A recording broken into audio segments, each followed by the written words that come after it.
ဘာစိမ့်မှမရှိပဲတတိရတယ်ဆိုတာမျိုးကိုယုံတယ်တထောင်ရှိပါရဲ့နဲ့တရားပေးဖို့ညွှန်ညင်နေတဲ့သူတွင်ရှိရှိသမျှအကုန်စင်ပေးခဲ့မှုတဲ့သူတတိရတယ်ကိုအတွက်တနားရီလောက်တောင်အချိန်မရတဲ့သူတွင်ကိုနဲ့စကားပြောရဖို့6နာရီလောက်ထိုင်ခဲ့တဲ့သူတတိရတယ်ညွှန်ညင်တဲ့သူတွင်စိတ်ရှိတဲ့သူတတိရတယ်ဥပိ္ပခာပြုတဲ့သူအမြင်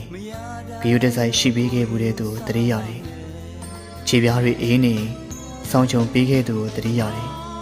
ဖျားနာနေကျင်နာပေးတဲ့သူတတိရတယ်နောက်ပြီးအရာရာနဲ့ရောထွေးပြီးတော့ကိုယ့်ကိုပဲအပြစ်ပုံချတဲ့သူအတွင်းကိုမျက်နှာညှိုးတာနဲ့ဘယ်အမောင်းမဆိုဝင်ချတောင်းပန်တဲ့သူတတိရတယ်အဲ့လိုမျိုးတွေငါပေးခဲ့ပြီးတော့ငါပြန်မရတဲ့မေတ္တာမျိုးတွေငါရခဲ့ပြီးငါမထိုက်ခဲ့တဲ့မေတ္တာမျိုးတွေပေါ့ဘဝမှာကိုဘာမှပေးဆက်စရာမလိုပဲကို့အကျိုးလိုလားတဲ့လူတစ်ယောက်ရှိခဲ့ပြီတလောကလုံးနဲ့ကိုတယောက်ဖြစ်နေတော့ကိုတယောက်တည်းအတွက်တလောကလုံးဥပိ္ပခာပြုလိုက်တဲ့သူမျိုးကိုမှားသည်ဖြစ်စေမှန်သည်ဖြစ်စေကိုပျော်ရွှင်မှုပဲတွန်းအားပေးတတ်တဲ့သူမျိုးကိုလိုအပ်နေတဲ့ဘာလေးပဲနေနေမရှိရှိတာလေးနဲ့ဖန်တီးပေးတတ်တဲ့သူမျိုးကိုမျက်နှာလေးပြက်ရင်သူ့ရဲ့ဘာကြီးပြက်နေတယ်လို့သူ့ရဲ့ချွေးသက်တာမြေပေါ်ကျရင်ကျမယ်ကိုရဲ့မျက်ရည်စက်တော့ပါးပြင်းပေါ်တော့မခစေတာမျိုးဘဝမှာအဲ့လိုဖျားပေးတဲ့ဆွလက်လေးကိုရခဲ့ဘူးပါတယ်ဒါပေမဲ့လေဟိုတချင်းနေရလို့ပေါ့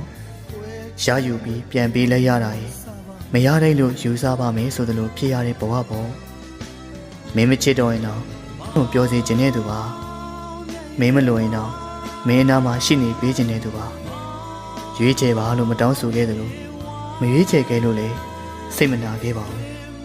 မင်းမလည်းမရွေးချယ်ရတဲ့ခြင်းရှိမှာပဲလေမင်းနှလုံးသားလို့မင်းလိုက်ပါမယ်မင်းကိုခွင့်လွတ်ပါတယ်မရွေးချယ်ခဲ့ရတော့မင်းကိုချစ်နေပါတယ်နှလုံးသားရဲ့အလိုဖြစ်လို့မင်းမလည်းမဟုတ်တယ်လို့မုန်းမလည်းမဟုတ်ပါဘူးချစ်ရဲ့